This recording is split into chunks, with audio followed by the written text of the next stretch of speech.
Hello everyone, and welcome to DelftStack.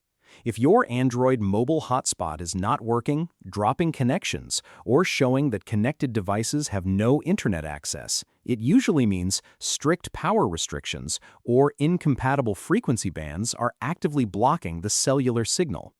I will show you exactly how to adjust these settings and successfully share your internet right now. Let's get started.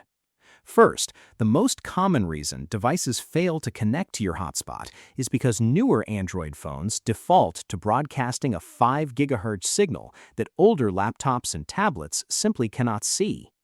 Open your Android Settings app and tap on Connections or Network and Internet. Select Mobile Hotspot and tap directly on the Mobile Hotspot menu. Look for the setting labeled Band or AP Band and tap it to manually change the frequency to 2.4 GHz. This maximizes compatibility across all your electronics and instantly allows older wireless adapters to detect and connect to your network.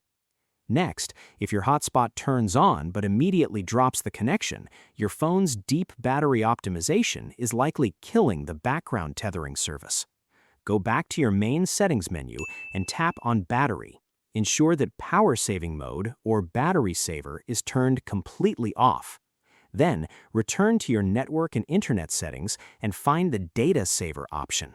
Turn this off as well because having a data saver enabled strictly limits background processes and frequently prevents your phone from sharing its internet connection with secondary devices. Finally, if you are connected but there is absolutely no internet access, your Android's internal routing cache or saved profiles might be corrupted. Open your main settings application, tap the search icon at the top of the screen, and carefully type the exact phrase Reset Network Settings to locate the proper menu. Tap on the option specifically labeled Reset Wi-Fi, Mobile in Bluetooth, and then hit the Reset Settings button to confirm. This completely wipes out any broken background configurations and forces your phone to establish a brand new clean handshake with your cellular provider, guaranteeing your hotspot data flows perfectly. I hope you found this guide helpful. Please like, share, and subscribe for more technical tutorials. Thanks for watching.